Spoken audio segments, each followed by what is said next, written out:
I'm right-handed. Okay. Call to order the regular meeting of council being held today, Tuesday, January 27th, 2026 at 5 p.m.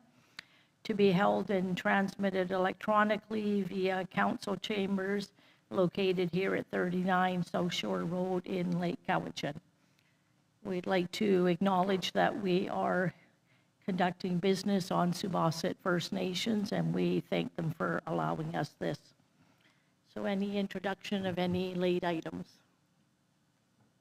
None from staff? So looking forward to approval of the agenda, please. Councillor Austin, seconded by Councillor Sandhu. All in favor? Unanimous. Public input is the opportunity for any members of the public here to provide any of their input on agenda items only that are on here tonight. So if anybody has any input or they want to make a statement, they can do so up at the mic. Please state your name and your address before you do. You have 3 minutes. Nobody? Okay. So we're looking for adoption of the minutes of December the 16th, 2025 of regular council meetings and minutes. Councillor Sandhu is passing them, seconded by Councillor Frisbee. All in favor? Passed. Looking for adoption of the minutes of December the 23rd, 2025, which was a special meeting of council. Looking for approval of those minutes. Councillor Austin, seconded Councillor Sandhu. All in favor? Passed. Next one. Looking for adoption of the minutes of January the 13th, 2026, which is Committee of the Whole meetings. Councillor Frisbee. Yeah, just before we approve this, under Development Approval Procedures bylaw, Council was looking for dates to sit down with our contract town planner to go through the questions asked in that report. Can we just add that to those minutes, please?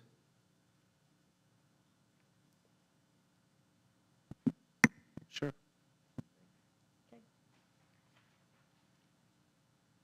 Have to approve these minutes then with the amendment. Okay. Moved by Councillor Sandhu, seconded by Councillor Frisbee. So we're moving on to call the question. All in favor? Passed. Business arising and unfinished business are our actionable resolutions from January the 13th, 2026. Committee of the Whole. So that's, yeah. We are required to read these out, is that correct? It's council's choice. It is, it's in the document, but if you want to read it out. Yeah, let's read them out. So correspondence, we received and filed the Osoyoos Private Bills and Members Bill M216, Opinions, Wild Safe and Take a Hike Foundation letter of thank you. We approved the grant process for a backup generator in the amount of $30,000. Vancouver Island Inter-Community Business License, the council directed that the draft Inter-Community Business License bylaw be placed on the agenda of the next regular council meeting, which I'm sure it is tonight. Fire department incident report was approved for $7,386.07.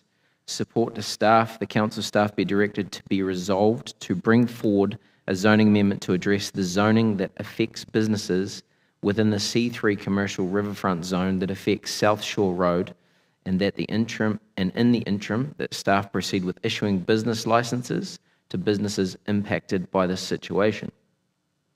Development Approval Procedure bylaw, that the town send the draft bylaw to local area builders and developers and the broader community to seek input and provide council with feedback for Development Approval Procedure bylaw number 1125. We also, as you could hear my amendment before, we directed staff to have a workshop on the procedures of that.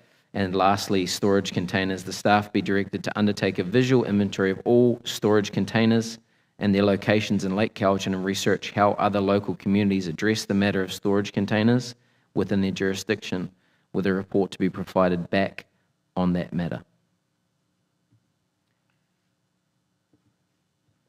Is this for information? I believe, do I need to move those? Do we have to move those? Yeah, and with that, I move these action items. Seconded by Councillor Sandu. All in favor?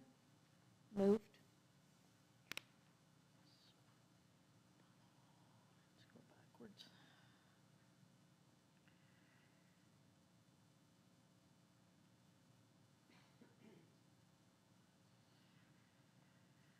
So the purpose of this report is to request council's approval to amend a previously approved motion to correct the amount required for a landscape bond deposit. Am I on the right one? Yes. Is it staff that's going to present this one? Okay.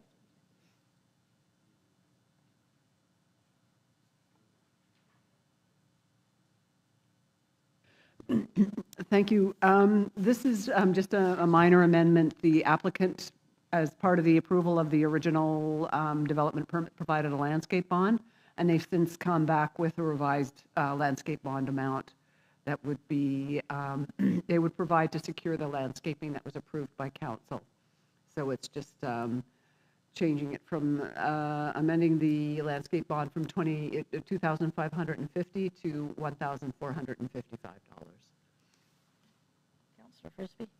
Yeah, I'd like to move that we receive this staff report and approve the amendment to motion R008425 to read, prior to issuing the development permit, the application shall submit the landscaping bond in the amount of $1,455 to be held as security for the plantings. Seconder on that, Councillor Sandu. Called the question. All in favor? That one is passed.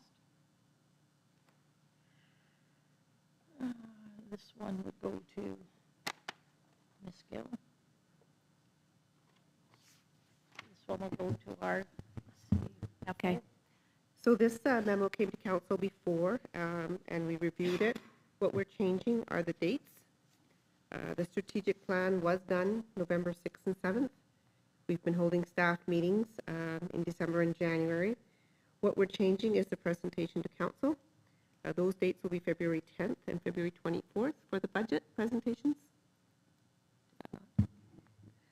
And then also changing when the open house will be scheduled for, which we're looking at, or I'm looking at March 2026, before or after a regular council meeting. And then from that, we'll move forward to adopting the budget, getting first, second, and third reading, hopefully at the March regular meeting, and then adoption of the bylaw at the April 28th council meeting. So this is just for our information. Yeah. Any comments on it? Questions? When we did the 2025 budget last year, I found that when we did like a one-day session with budget, I found it was more, it just flowed better than a couple one-hour meetings. So I'm just wondering, is there an opportunity to talk to council and have a one day? Yeah, I'm sure that can be set up.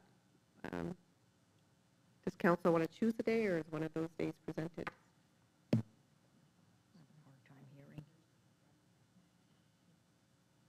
Just through to Councillor Frisbee, because I think you're the main one that would like a Thursday or Friday work if you had enough notice. Can we leave that with staff then? Yeah. Thank you. Is this separate and apart from the budget discussion council will have in a council meeting? Are you talking in the future? Or is the question to have a council meeting focus exclusively on all the budgets, all the departments at the same time? Yep. First week. Yeah, I think we're probably talking about presentation to council. We've got February 10th and February 24th. So is that to is that a committee of the whole meeting and a regular council meeting? So can we get the budget presentations done in our regular meeting schedule, or would we need more time? I think we would need more time. So with that, we would be looking for a date before the presentation to council, which is 5 on this. We'd be looking for a date before that. I'm not looking at a date before then. I'm hoping to have it ready for February the 10th. But are you wanting to just present it at the?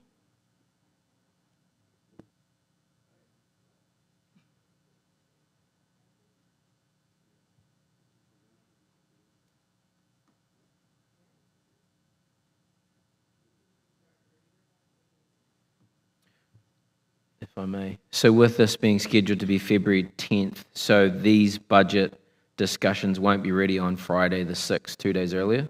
They can't be? Yeah, I can aim to be ready for then, yes. Okay. So do we target Friday, February 6th? Does that work for everybody? Or maybe it doesn't? Maybe we'll take this discussion offline and come back with a date, but we will schedule a one-day date, if that's all right.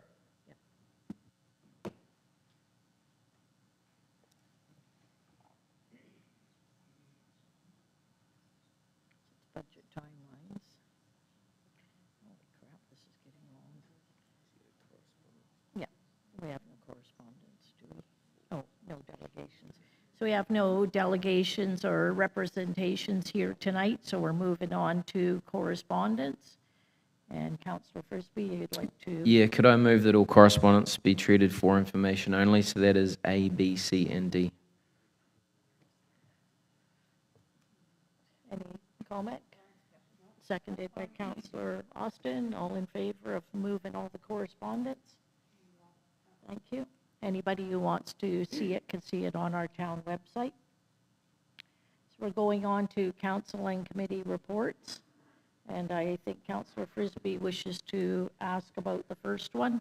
Yeah, so I have on all these reports, we've got committee of the whole, but if I am getting the minutes approved and the actionable items approved, is this just a procedure that we have in our bylaws? Is that why it comes up all the time? Or can we remove this if we are already achieving it before this point? It is just a procedure that we need to change our procedure bylaw to remove this. Yeah. There is nothing there anymore. We're bringing it up into the minutes because it is the minutes of a committee of council. That's why it's on the minutes and not where it was before. So should I motion that that staff proceed with making that change? It's much more complicated. It's a bylaw change, not a motion can just make it happen. So I just need to keep nodding when we get to this. You could just move on from it. I'll just move on from it. Okay, that's all I have to report. Thank you. Second report is from Councillor Sandhu on the Cowichan Lake Recreation Commission. That's me as well.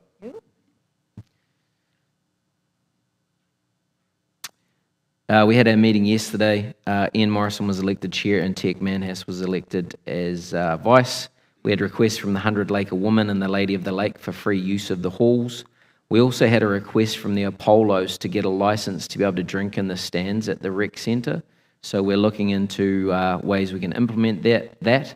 It was approved for staff to proceed with it, but I must caution everyone that it's a 6 to 8 month procedure. We were presented with the CVRD strategic plan and services strategies, and we also followed up with a youth gap analysis report, which reported that programs are lacking facilities to hold their programs in. So staff are going to look at ways to accommodate that. There's also some financial restrictions or policies in place that allow youth to get in for free if they fall below a certain demographic.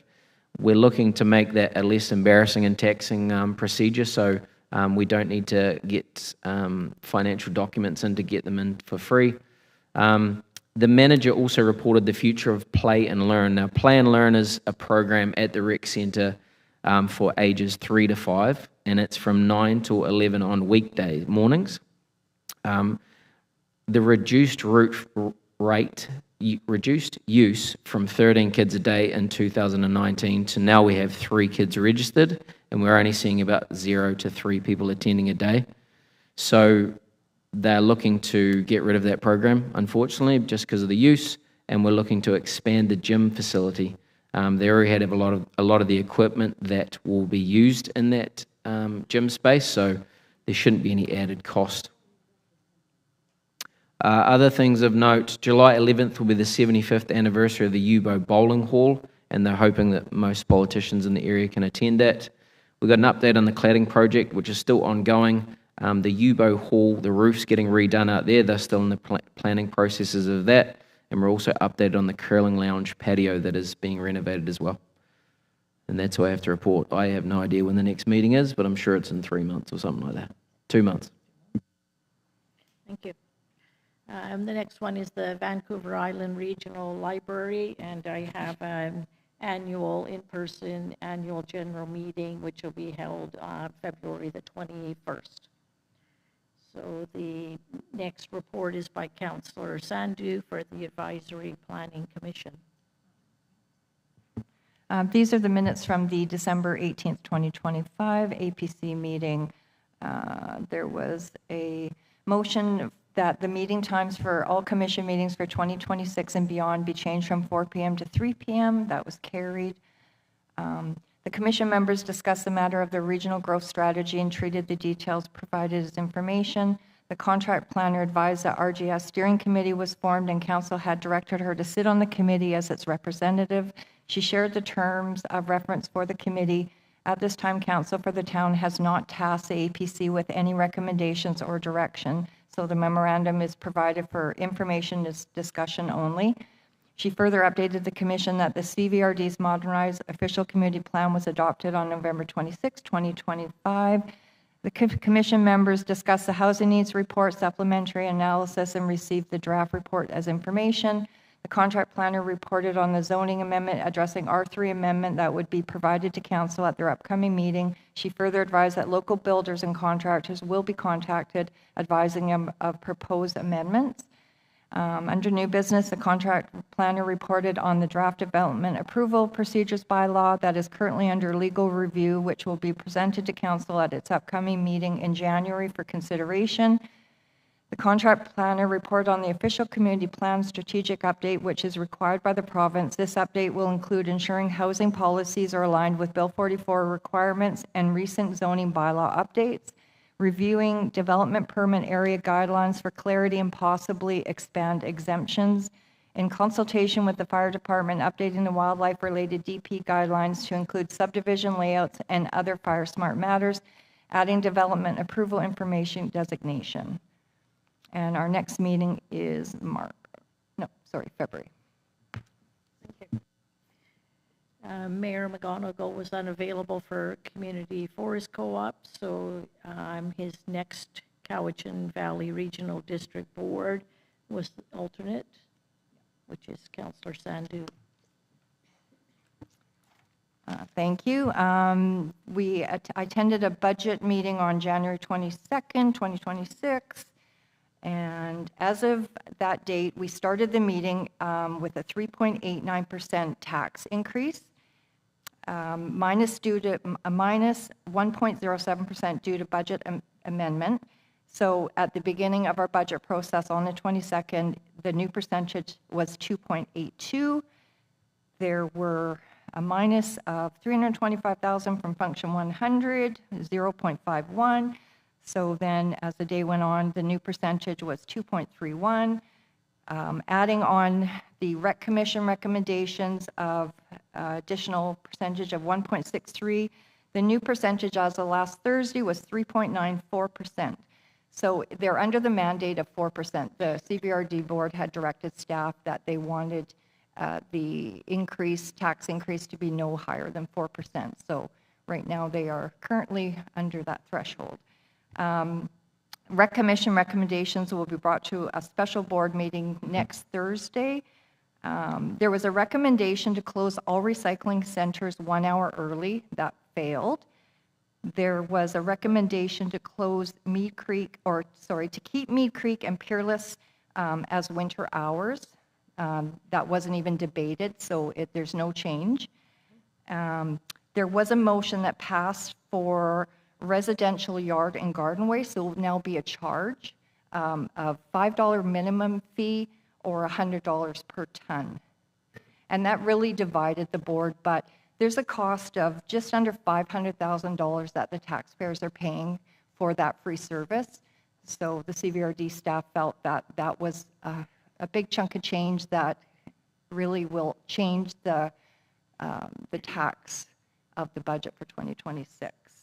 And I have a regular CVRD tomorrow, and then next Thursday we have one more day of budget. Thank you. Next one, the report is from Councillor Austin on the Community Outreach Team Committee. Thank you. It was a small meeting last Thursday, January 15th, actually. Jocelyn and Cameron were unavailable. Jocelyn has mentioned a Working with Anger workshop for men. There are 3 spots available. It's free. It's Tuesday evening starting January 20th, which was a couple of days ago. And to register, she said to call. I'm sure you can go in later if you wish to do that. There's no fee, of course, to attend this group. Strong Start, they are aiming to start the program in February at Paulson School. They finally found a facilitator, and they'll share updates and posters soon. Danny and Emily from the Recreation Commission mentioned some of the things that Aaron just talked about today. There's lots going on, classes expanding, fitness center almost to capacity. Check out the website, as they're not producing the magazines anymore. People were throwing them in the garbage and not reading them, and they were getting wasted. May 7th is the free events planned week for youth. There's lots of things going on May 7th that week. And July is the 75th anniversary of the bowling alley in Yubo, and they want all the old pin setters to go. If you know any old pin setters, my husband was one, so he's going to be there. He's probably the only one left, I would think. And that would be fun. And Kim from Outreach, she's the Outreach health nurse that comes here weekly to check on those that are vulnerable. She's still very busy. She works throughout the valley, and she now has a partner to help. They do vaccines and various things and help people that are in need. It's a great group of people, and we're trying to get more people to come to this outreach because it's to tell us everything that's going on in our community. So I invited Elijah and Jessica from the fire department to come for our next one and tell us what they're doing. Good. Thank you. Thank you. And so we'll stay with Councillor Austin for our Cowichan. They haven't sent me their 2026 meeting schedule. I have a feeling there's one next month. Okay. That also is a very important group. Thank you. And move on to Councillor Sandhu for the Cowichan Watershed Board. Thank you.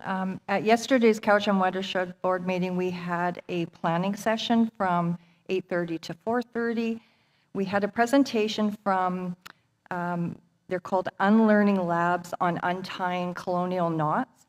And this presentation was focused on unlearning and undoing white supremacy and Indigenous-specific racism for population and public health.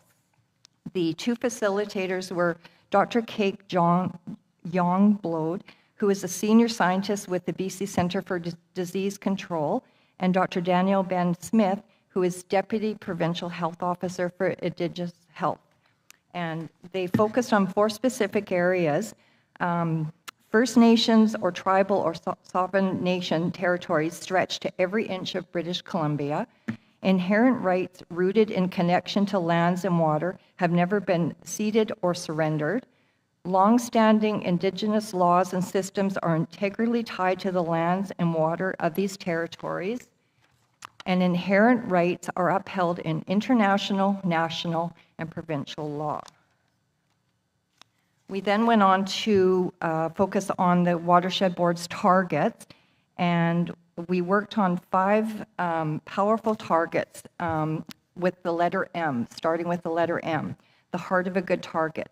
Meaningful, it represents a significant improvement over status quo. Memorable, it's a catchy, evocative, and sticks with you. Motivational, it inspires you.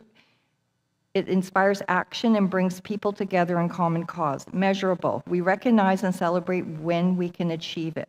Magical, it speaks to the heart, reminding us of why we care deeply about our watershed, our relations, and our future generations. And the other topic we're focusing on now is forests, not just a watershed, but actually land too. So that's going to be moving forward in 2026. And members of the Watershed Board staff have a meeting with Domtar this Friday to discuss the weir, running of the weir, not the build of the weir, but actually for the spring and summer.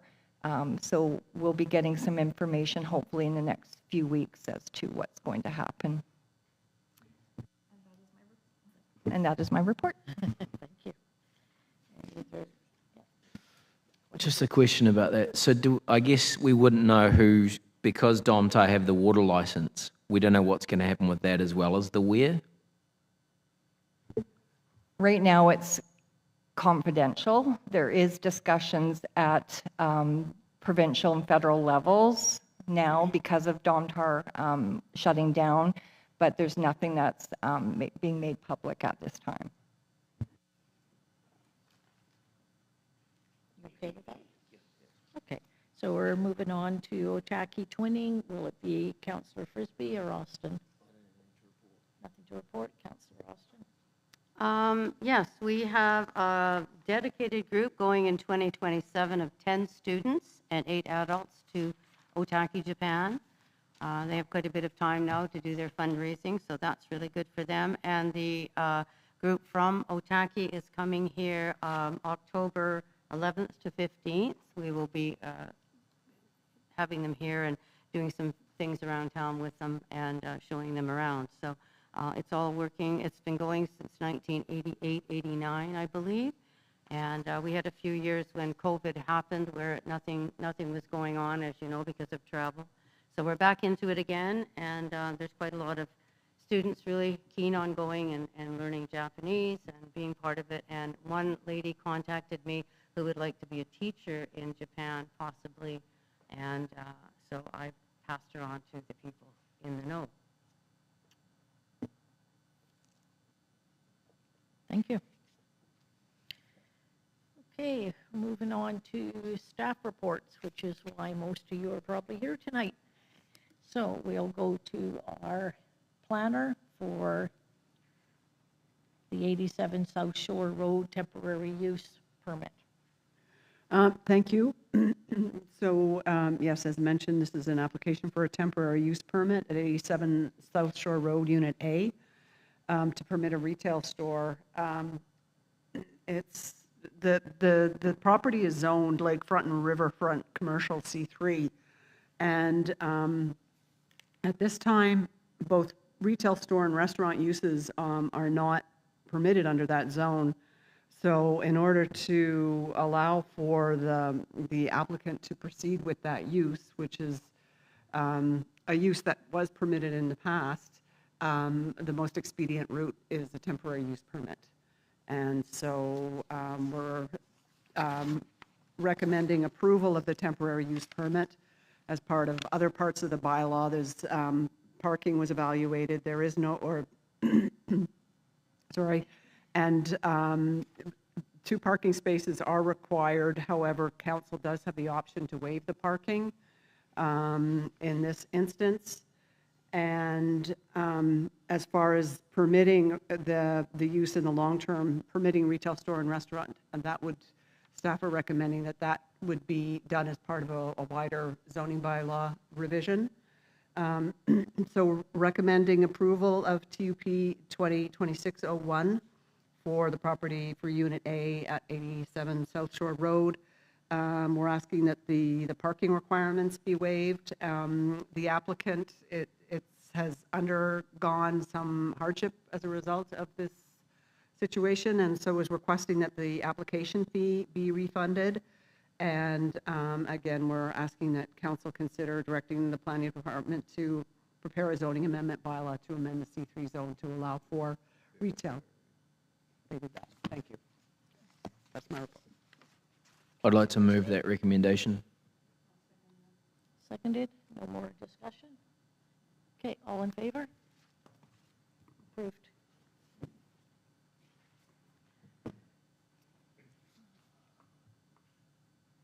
Oops, where are we at? B, planning permit, development permit application DP 2025-13 for 537 Mountain View Drive. Thank you. So this is a straightforward development permit application related to the geotechnical hazard. The applicant has provided all the necessary support documents, the geotechnical hazard assessment, and it's for a single-family residence. No variances are proposed, and so staff are recommending the recommendation that's up on your screen right now. I'll save reading it out. Moved by Councillor Sandu, a seconder, Councillor Austin, all in favor? So moved.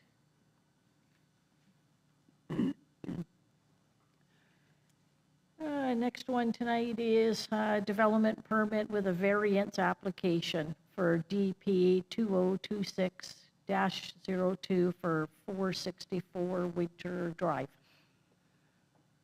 Thank you. So another development permit, but with application, but with a variance. The variance request is related to the front yard setback. The applicant is wanting to move the residence closer to the front lot line to move it away from the streamside protection enhancement area. So it creates more of a rear yard space for the event when the house is constructed, and also allows for more maneuverability while the house is under construction, and moving it away from the streamside protection the SPIA, the streamside protection enhancement area. So again, the recommendation is up on the screen and recommends approval with the related conditions. Somebody like to move that? Councillor Austin, seconded or by Councillor Sandu. Any discussion? No. All in favor? Oh, sorry, discussion? Yeah, just for a bit of background, I haven't been up to this area, but are there other properties that this is going to be an issue with as well going forward in that development? The applicant has indicated they're going to be bringing forward another variance application to achieve the same result, to move it forward to get it away from the SPIA. So it's the sort of the configuration of the lots and where the stream flows through the properties. And is this a common thing that people do, or do other councils have to deal with this with their riparian zone? Like, is this a common kind of variance that people go for? Well, the lots themselves, so they were created with the subdivision, and there is a covenant that's registered on the rear yard. So it was created anticipating that a house could be constructed without a variance, but it's preferable for the variance because it's really moving it away from the stream and creating more of a functional rear yard. So it's something that we need to look more closely at when it comes to with subdivisions themselves, that some of these issues are addressed at the time of subdivision. Do you have any concern that this sets a precedent as far as reducing the setbacks in other areas in town?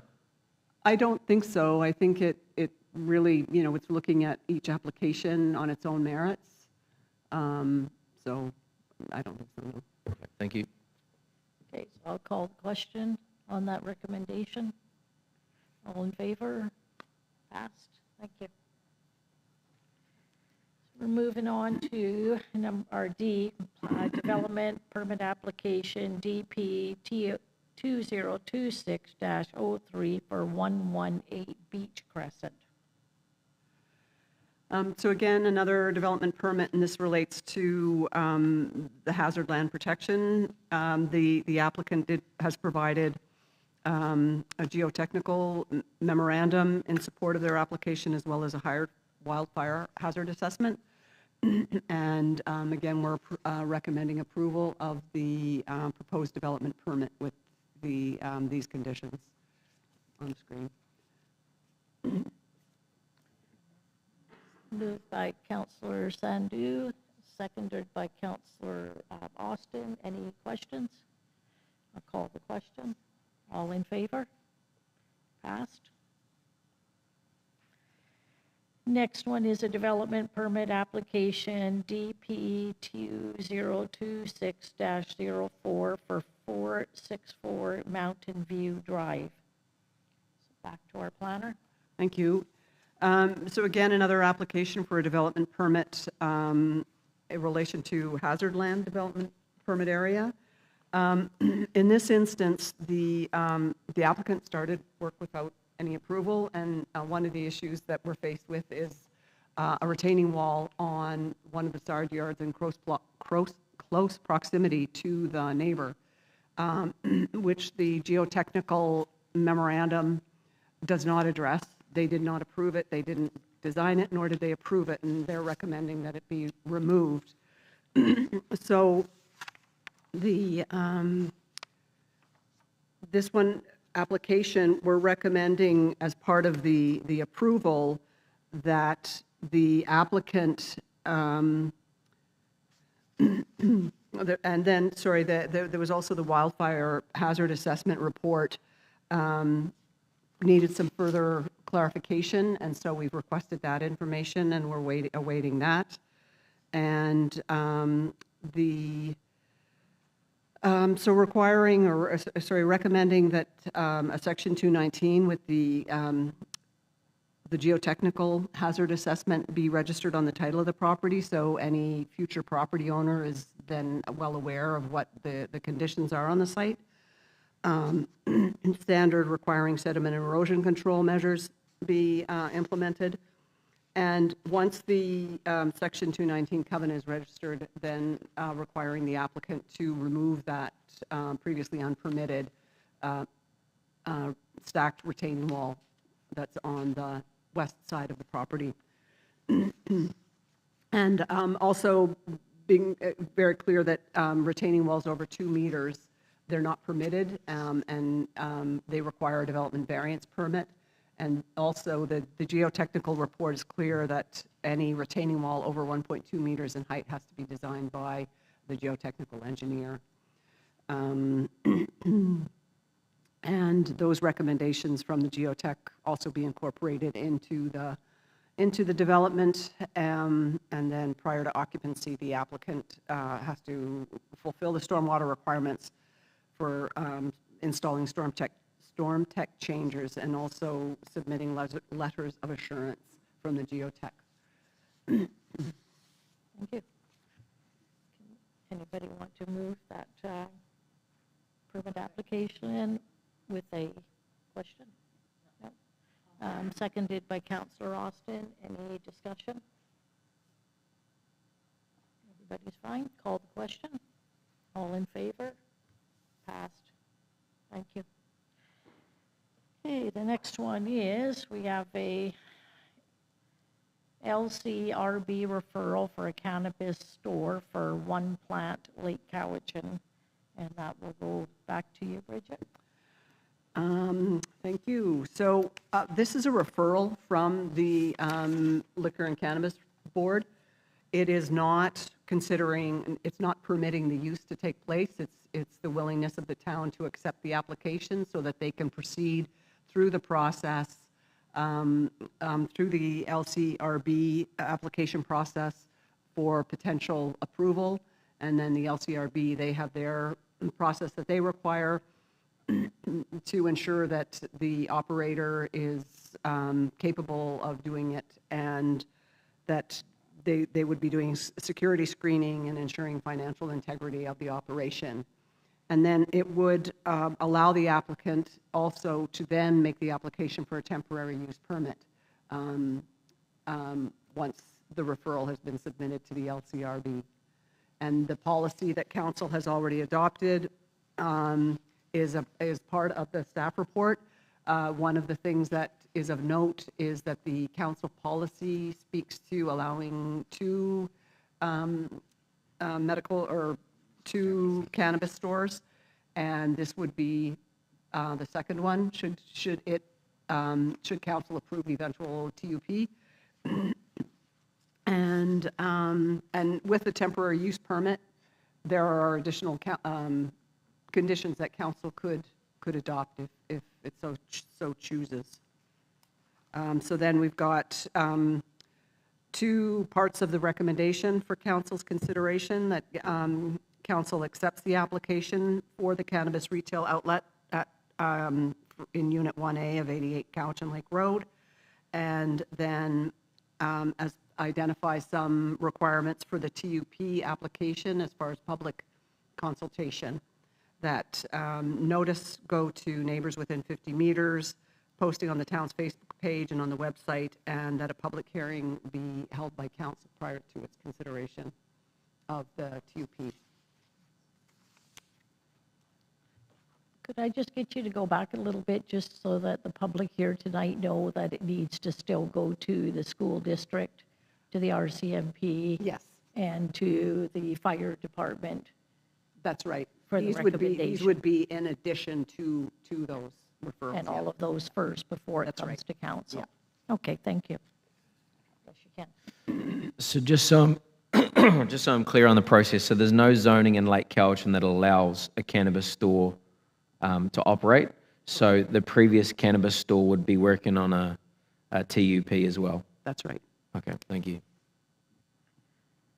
So I'm looking for somebody to move. Sorry, Councillor Austin, I'll move the recommendation, option 1. option 1. And I'm looking for a seconder. Oh, which section? Just With option 1, but the part, with the part 1 and 2. part 1 and 2. It says option 1 and then part 1 and 2. Yeah. It still goes to public hearing, I believe. We're moving the both together, part 1 Yeah. and 2, as option 1, And yes. just so everyone knows, this is the building across the street from basically Country Grocer, sort of, you know where it is. So it's been seconded by Councillor Frisbee, so I call the question. All in favor? So unanimous.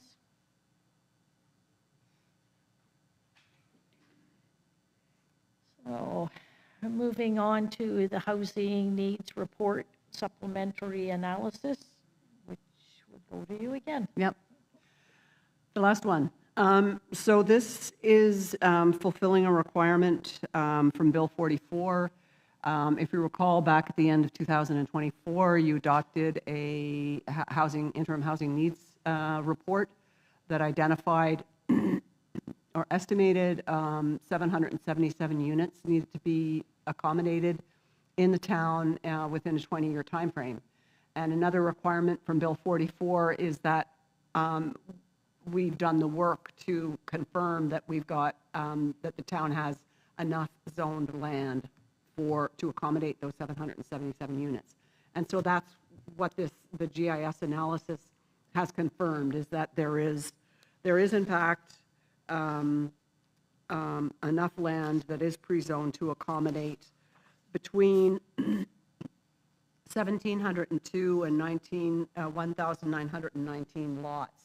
And the challenge with sort of converting it to units is difficult because the zone allows for different numbers of units. You know, there's a developer can choose to do from a single family to a quadplex. So it's hard to really confirm the total number of units. But given that there are upwards of 1,919 lots, that there is more than enough space there to accommodate 777 units.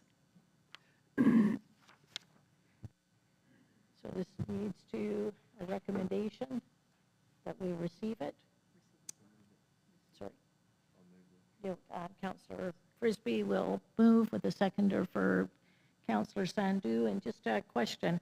So 777 units over 20 years is 36 per year. And so are we on track within the first few years? Yes, last year we permitted, I think it was about 34 building permits. And yeah, I don't know what it was for 2024. But And so does this also include our Subosset development, or are they no, outside it's of just our within the town? town. Just in Yeah. town. So if something like the, what is it called? The one by the library, The elders. the elder care. So that would have a 30-something units. Yep. would count as 30-something on. That's right. Needs report. Yep. Perfect. Okay, great, thank you. So we're going to move that recommendation. All in favor? Moved, thank you. So now we're going on to the 2026 budget increase for the fire department. Would this go to finance or to our fire chief? Fire chief.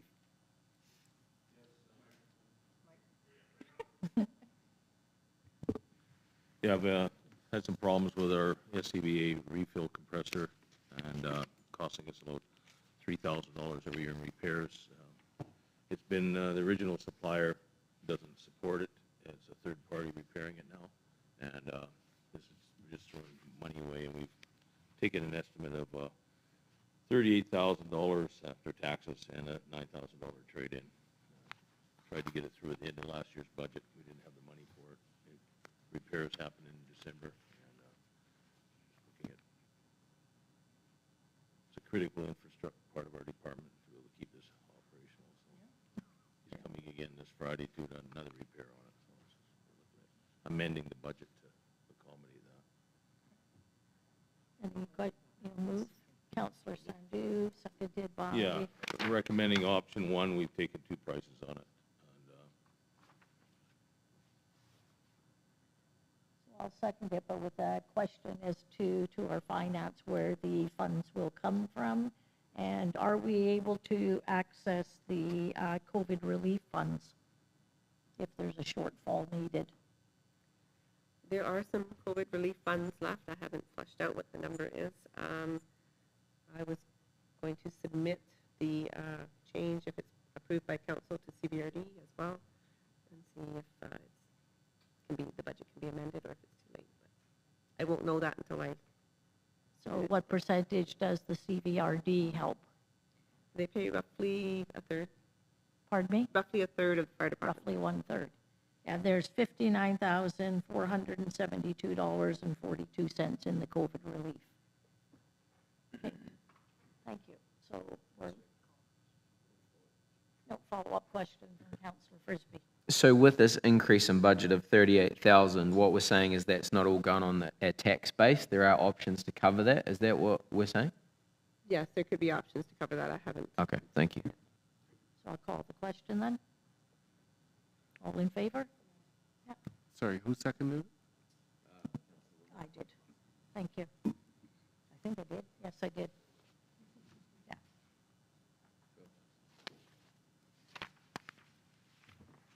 I did second with a question. Yeah, thank you. Finance. On to our finance. Ms. Gill? Thank you. This report was requested by council. It's to provide an update on the current cash and reserve balances. Just note that year-end has not yet been completed, so some of these balances will change. The town has basically two consolidated accounts, one that covers the day-to-day operational needs, and a second is the investment portfolio. All cash, including restricted funds not needed for normal operating requirements, are held in the investment account. As of December 31st, 2025, the balance in the investment account was just under 27 million, and a summary of the balances is shown in that table below.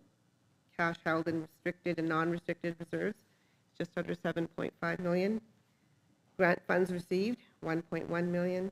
Unrestricted cash balance is 18.375 million. So that accounts for the total funds held with the Municipal Finance Authority.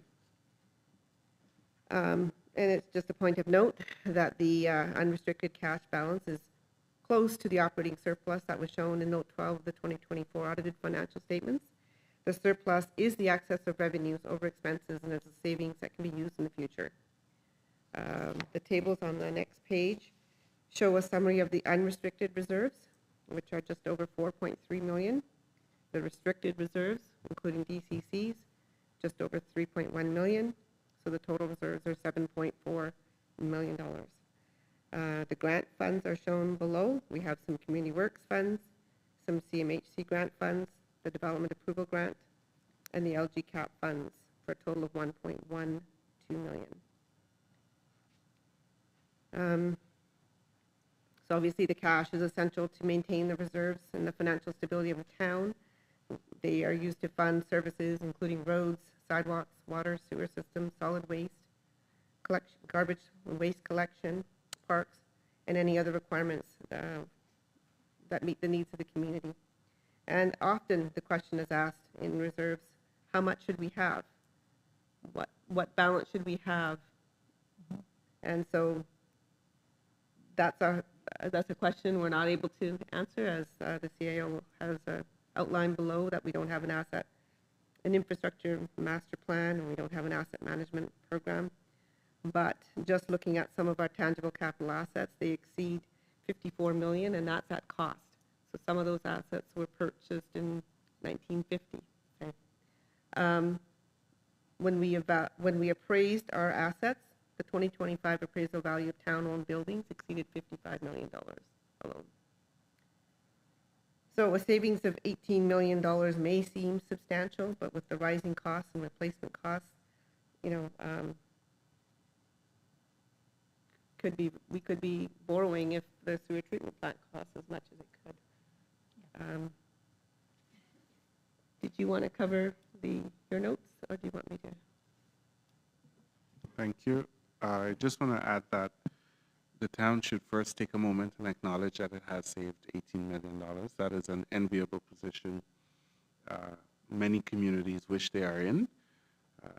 And this is a reflection of the decisions that have been made in the past. So I think that needs to be acknowledged. Moving forward, the operating principles, we will seek direction from council on what is the priority. And one of the gaps that have been identified is the lack of a infrastructure master plan or an asset management plan, so that you know what needs to be replaced in future years, and it's applied to the 5-year, maybe 10-year, 15-year, 20-year financial plan, particularly a capital program, so that you're not caught off guard, like, for example, regrettably, the city of Calgary, who experienced two significant major infrastructure failure in 2 consecutive years, where the investment required on the spot to do an emergency repairs of that magnitude runs in the tens of millions of dollars. Whereas if it was planned ahead of time, it will still be significant, but it will not generate the same financial outlay that you require in an emergency. So having that plan, which we don't have one for the town, is critical. It's going to cost about $150,000, maybe $200,000 to develop, to map all your infrastructure for the entire municipality, identify areas of potential water leaks and other things that are going on in your system that may put the town at significant risk for a major asset failure, and put us in a position to plan to repair those issues before it becomes critical, or even more critical. We see this across many municipalities. There is about $150 billion worth of asset deficit across Canada that needs to be financed. 150 plus billion, according to the Federation of Canadian Municipalities. That being said, council's job and challenge is going to be, in now and in the future, this council and future elected officials, is balancing deferring asset investments with the return you're going to get on the capital in your investment.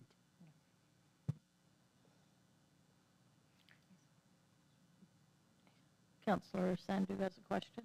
It's more just a comment. Looking at the unrestricted reserves, like the sewer general reserve, $2,000, the water general reserve, $9,000, snow removal reserve, $119,000. That concerns me. Like, we need more reserve in our water and sewer, and I know we can only get that by increasing.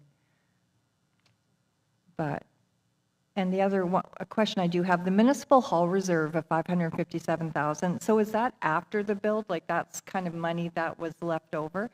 So will that then be kept just adding to it, as what our CAO has said? Yes, we add 100,000 to that reserve every year, and it's a municipal hall reserve, but it can be used for other buildings, town-owned buildings. And yeah, okay, thank you. such as Public Works at ABG.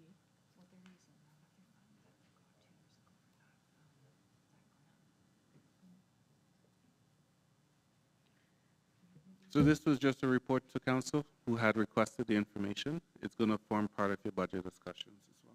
Perfect, thank you. So now we're moving on to Lakeview Park for the WAVE grant application. Okay, so this, there was a grant opportunity for a multi-use waterfront pier at Lakeview Park Campground.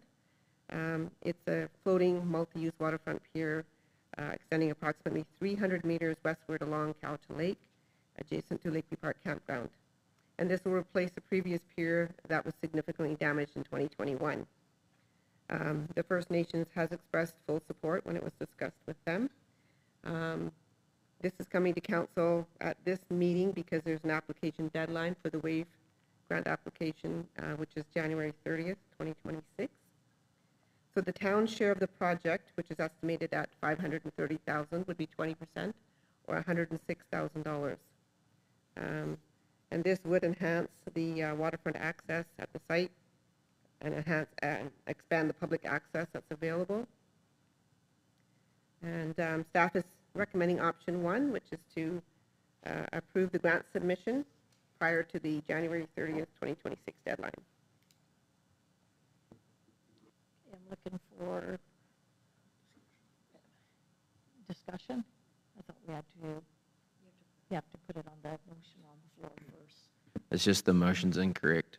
So Yes. we've got committing 160,000, we need that to be 106,000. Correct.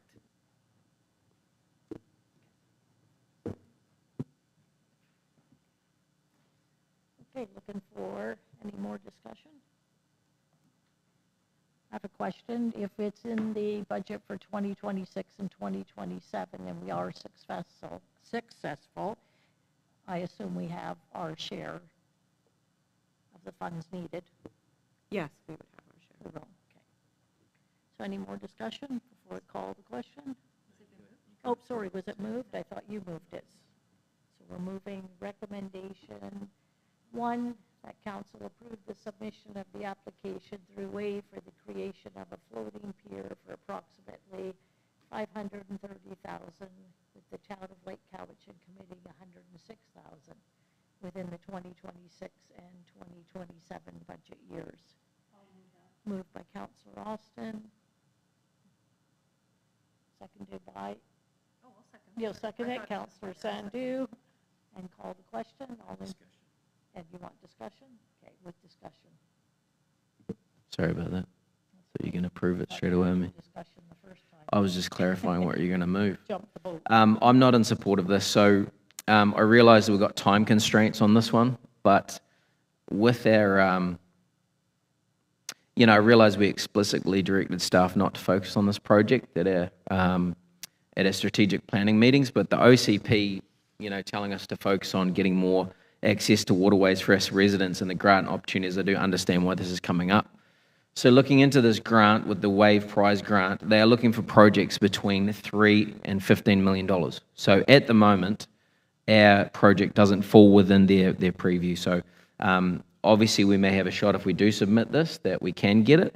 But my concern is that even for $560,000 or $530,000 budget, I think the budget's too low for this project. And I believe that even if it's a wood-constructed walkway, I think we're going to be footing more of the bill from the overages and extras from this project, more than the $106,000 that's in this motion. So we've been made aware of this grant for 2 weeks, so I believe, we've kind of put this together in a rush. If I was to support something, like for background, we've had this walkway in place before and we lost it due to maintenance, right? So I would support something that's more higher end. So it's a composite material. Obviously, that's going to cost a lot more. But if we're going to go for this grant, we may as well get a project that's going to last a long time.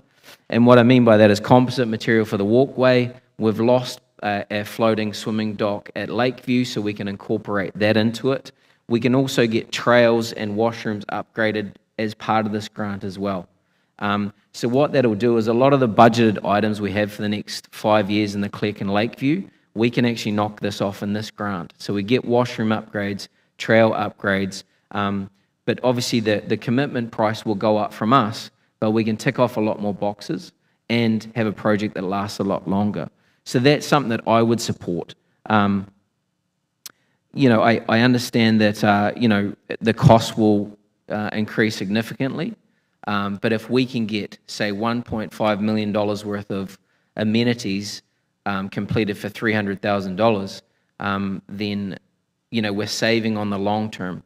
Another thing we have to take into account, this project we have at the moment is $500,000, but there's going to be ongoing upkeep on this, so there's going to be a yearly cost to this on a wood construction. But if we try and go for a bit more, then obviously we wouldn't have so much maintenance on this. So I understand the time constraints because it's due this Friday, and I understand that Mr. Smith's away. So putting together such a plan to increase this and actually have a good project does have time constraints. But I would remind staff that there is 30 grand worth of grant writing services in the 2025 budget, so we could contract this out in this very short amount of time that we have. So I would not support this just because I don't believe that the budget is going to be $560,000. I think it's going to be more, and I would like to see us being more aggressive if we are going to commit to this project, not to limit ourselves with this grant application. Councillor Austin. You mentioned washrooms, but I think they were maintained and upgraded this year. I've seen some of them, so they've already been done.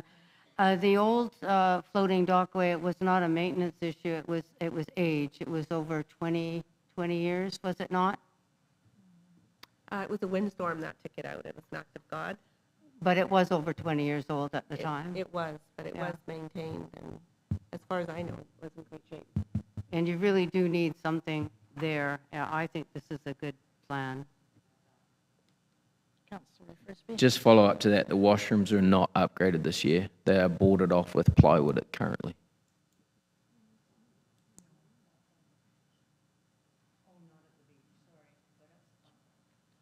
So question then to our finance.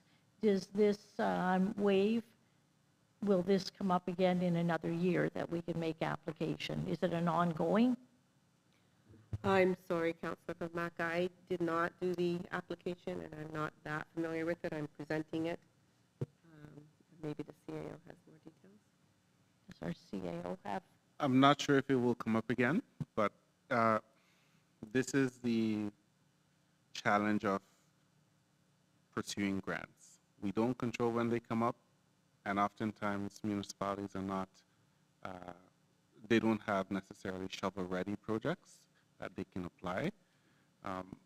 My understanding is this walkway has been out of commission for a number of years. That would have been the opportune time to do some planning work and design work for what the replacement could have been. This is a rush application for sure. We don't have to apply if council feels we're not ready. But if you do feel this is important, we will do our best and submit our application and hope for a positive result. Councillor Sandu?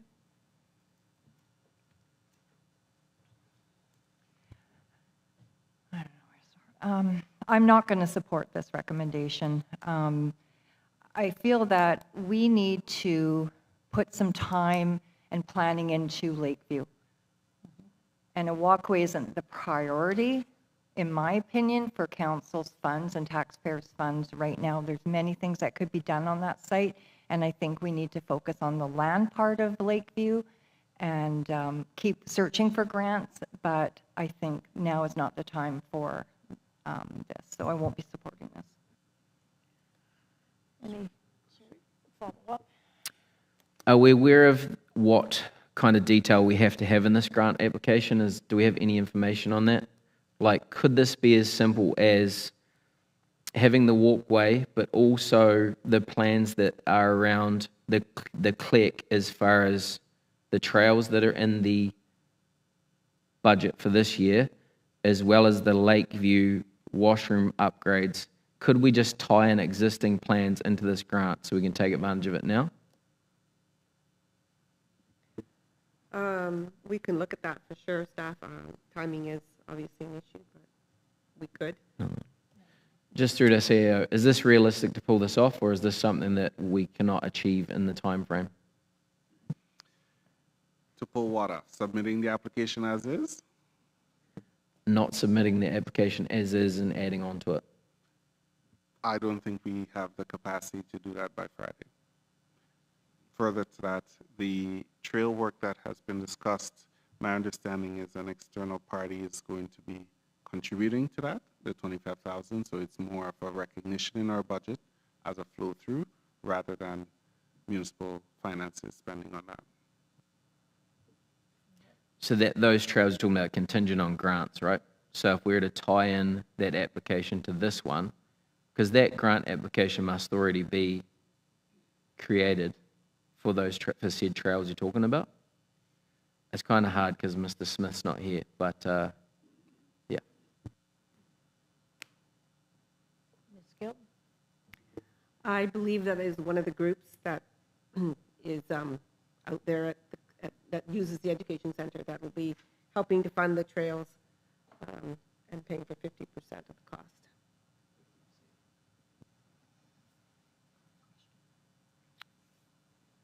Ready? Yeah, now you're changing your mind. Yeah, no, you're not. Okay, so we're going to call the question on the recommendation of option 1. All in favor? Okay. And all opposed? Did you want your name recorded, Councillor Austin? Oh, us. Yeah. Yeah, okay. Okay, we'll wait. So the motion's failed then. So we are moving on now to bylaws, which is a fees and service bylaw for adoption. And that will go to, Yeah. So this bylaw has received first, second, and third reading. Today is being brought forward for adoption, final reading by council. And all we need is a motion to read it for a final time. move. So first, second, and third has already been done, and we're just looking for final adoption, which was Councillor Sandhu, seconded by Councillor Austin. All in favor? Yes? Okay. No? You're not in favor? No? Okay. You are? Yeah, 3 in favor. Councillor Frisbee is opposed to the fee and service bylaw, so it passes. Now we're moving on to zoning amendment bylaw R3 for first, second, and third reading. Thank you. So this is a zoning amendment bylaw to remove what was a requirement for a 1.5 meter differential between the front face of the house and garage. So now it creates an option for applicants, should they want to move the front face of the dwelling closer to the road, they can choose to do that. Otherwise, the setback will be 6.1 meters. And as required by council, we submitted the information or sent it out to the building community, and I think we had only one callback, I think it is. Ronnie, please correct me. But just one inquiry as to what the intent of the purpose of the bylaw was, and that was clarified for that individual, and we didn't receive any other comments. Wait for her to scroll it up. Yeah, that's table. Scroll up, Ron. Can you scroll up for the? So we're looking for, Because looking for first, second, and third reading. in third reading. Yeah, moved by, Moved by Counselor Sandhu, seconded by Counselor Austin. All in For- favor, For first, second, and third? for first, second, and third. Yeah, all in favor? That passes. And the last bylaw is for intercommunity business license bylaw for, and it's looking for first, second, and third reading as well. So this bylaw was tabled, brought forward to council's attention during the committee of the whole meeting on January 13th, 2026. There are a number of communities who are part of the intercommunity business license pursuant to section 14 of the community charter, which allows 2 or more municipalities to enter into an intermunicipal business license regime or scheme. It allows for eligible mobile businesses to operate within the boundaries of all the participating municipalities without requiring separate municipal business license for each jurisdiction. A number of municipalities sat down with the province to look at the existing bylaw, which was dated from 2003, which is about 23 years old. This work was done to update that bylaw to meet current standards today. And so we're looking for first, second, and third reading. During the committee of the whole, it was decided to bring this forward at the next regular meeting for first, second, third reading. So I'm looking for somebody to move for second and third reading. Counselor Sandhu, Counselor Frisbee, are you seconding? Okay. Any other discussion? Counselor Austin?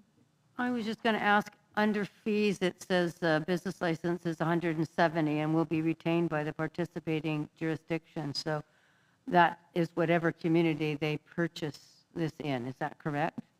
That's correct. There are expectations for where business would have to register, I believe, in the nearest municipality from where they're like based.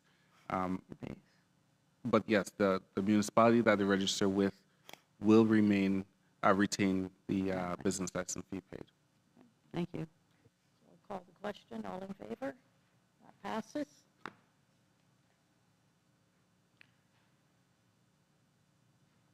And so now we're moving on to new business, which is the Mildred Child plaque.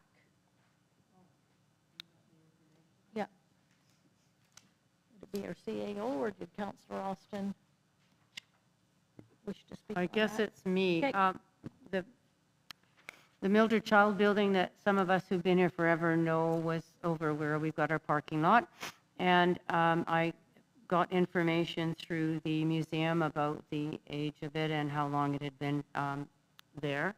And so I've done a bit of a write-up on it. It was built in 1949. I'll just read it quickly. It was built in 1949 to house the BC Telephone Office, which serviced 290 telephones at that time. Prior to 1947, the telephone exchange was privately owned by Mrs. All, and who then ran it for BC Tel until 1949. By 1956, there were 744 telephones with 12 people on staff. And some of the people that still live here had family that worked as telephone operators, and they wanted that to be noted on a plaque.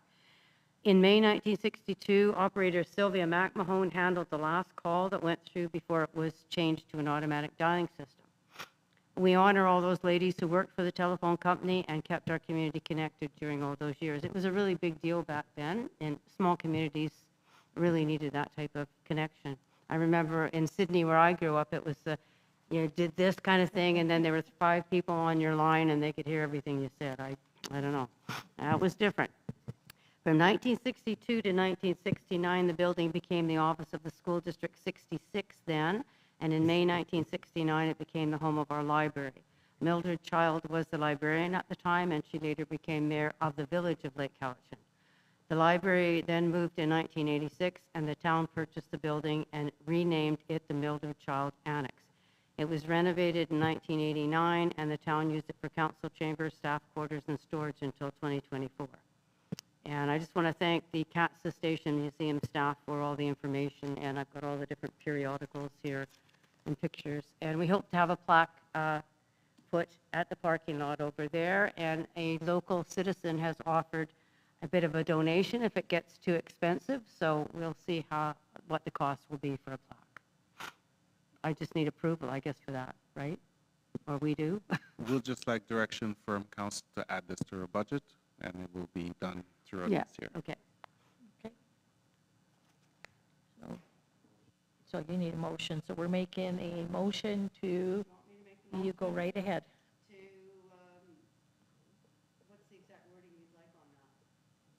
That council directs staff to add a plaque for Mildred Chow to the budget for 2026. Budget for the plaque, okay. That's what I'm saying. Okay. Sounds good to me. Yeah, The seconded fans by- are going off here, it's hard to hear you speak. It is hard to hear over here, Literally, I see lips moving. and she's younger than I am.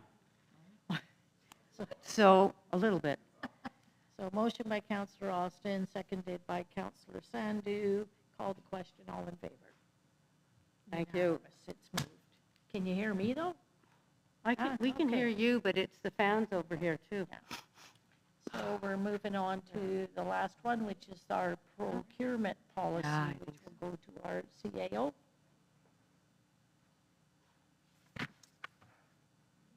Thank you, council. We're entering a season, once the budget is approved, where we're going to have tremendous amount of projects that we need to get out the door.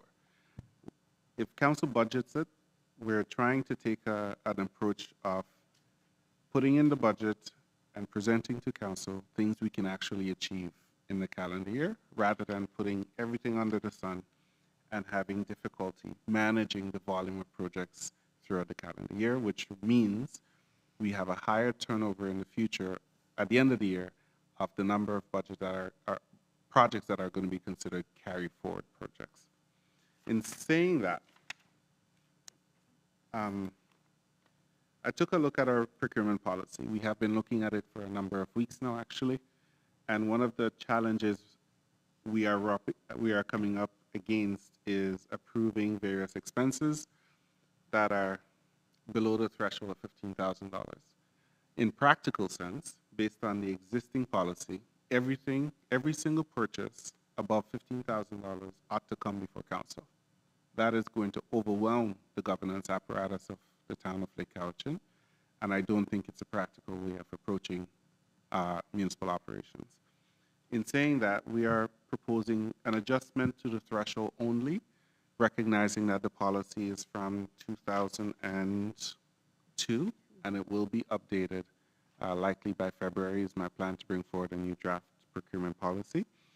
But in order for us to effectively comply with policy and keep the operation running, I need an immediate adjustment to the thresholds. If council is concerned about the proposed threshold, I am for sure happy to discuss what could be reasonable in council's mind, but $15,000 for council to approve is very low and might have been appropriate at the time in 2002, but in today's standard, that is extremely low. So we're looking to move the recommendation that council approve the adjustment to the purchasing authorization thresholds as outlined in this report, and direct staff to bring forward a comprehensive procurement policy for council's consideration. Moved by Councillor Sandu, seconded by Councillor Austin. Any discussion? Councillor Frisbee.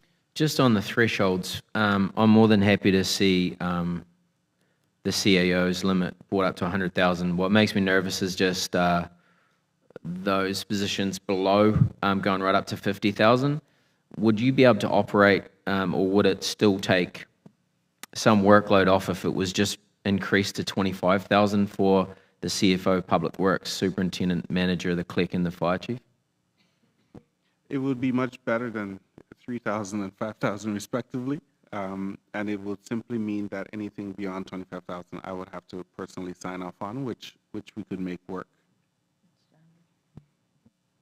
Just to follow up, the reason why I bring this up is that I realize that council may budget things and give direction to staff, but when there's an actual purchase of, say, $40,000, I think that should at least go to the CAO when they think about things. So for a very relevant example, we budgeted $60,000 to implement the parking study.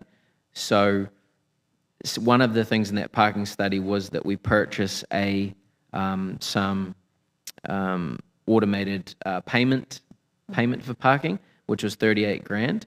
Now that did come back to us, but with this, that plan would be implemented without us seeing it, or it not going to the CAO.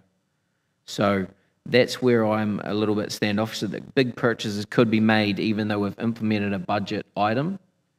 Then that gives the freedom to make decisions within that budgeted amount. I understand your concern.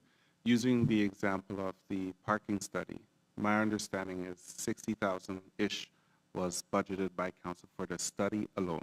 No money was identified in the budget or assigned for implementation of the policy or of the study initially. Or am I wrong on that?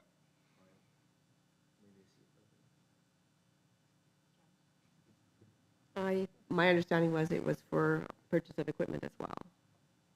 Okay. I stand corrected. Yeah, so that was for the parking study and the equipment. And then can I just ask another question for a Sure. situation? So let's say a manager wanted to move forward with a grant application for a building construction. Would that need to come to the CAO or council before he proceeded with that if it was up to $50,000?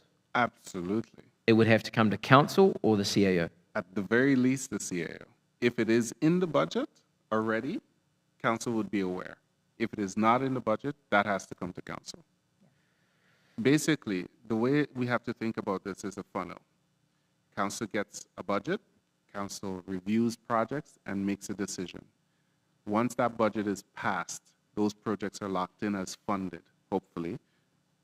I imagine we don't have unfunded projects in our budget, but those projects are funded. Now we're talking about internal threshold of how do we spend that money internally to the organization. This is saying anything above $100,000, regardless of if it's budgeted, I have to bring that back to council to award the contract. Anything below that, well, the CAO has the threshold to do that. And different department heads would have the threshold that is being presented or proposed here. Now, how do we get to a stage of putting out work to the community or the broader world and then awarding it? So in the proposed policy you're going to get in February, you're going to have different thresholds within that. So things like 0 to 10,000 might be sole source, right? Get a couple of quotes and you could direct award that. Between 10,000 and 25,000, it might be invitation to tender or something else. 25,000 to 50,000 might be request for proposal.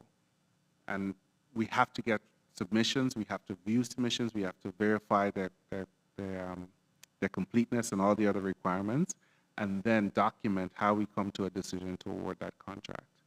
Anything, like if we had to pave a new parking lot that's 140,000, we should be putting out a RFP, we should be getting multiple bids on those, evaluating them, and proposing to council which one we believe meets the best value for the town, and council issues the directive to award the contract. So there will be, within those proposed thresholds, there will be subcategories of thresholds for what action and documentation will be required before money goes out the door. But right now, we don't really have that.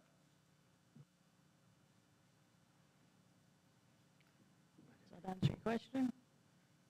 And to be clear, I do support the idea of 25,000 if that makes council more comfortable. See how it works, and you could adjust that later.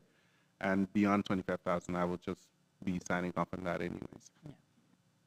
So can I ask a question? So the fire chief is up to $50,000. So tonight we approved the $38,474 for that piece of equipment. So this is saying that with this new threshold, he could go and authorize that purchase because we budgeted for it without us, but with your approval though. Well, once it is budgeted by council, according to this proposal here, up to 50,000 he could go spend. Now, I get to manage the finances internally with the department head, but if you change this to 25,000, and the project is 35,000, he has to come and get my signature before he spends that money, which is totally fine. So the oversight is still through the CAO. CAO and finance department and department heads. So just so we're clear, there is no opposition from staff on changing this threshold for department heads to 25,000. It is still above 3,000, 5,000 we're currently working with. Can I table an amendment to the motion that we have the thresholds for the CAO to be 25 to 100,000, and anyone out of the CFO, Public Works Superintendent, Manager, the clerk, and the fire chief to be $1,000 to $25,000? Is there a seconder for that? No, it's defeated. It's defeated. So we'll go back to the original recommendation then. Yeah.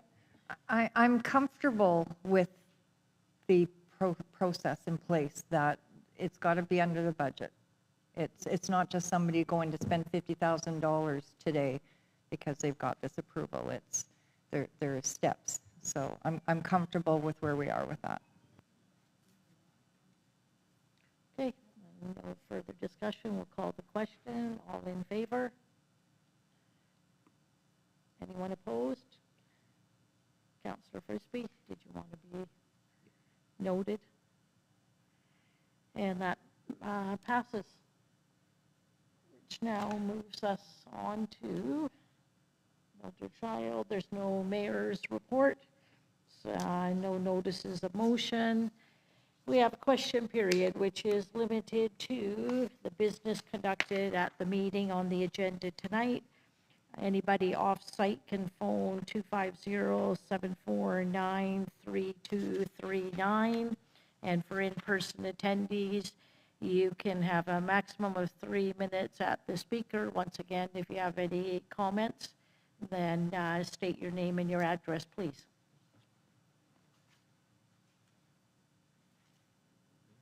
No rushing to the mic. Do we have to wait for anybody to phone? Telephone operator. Okay, so we are going to move in camera.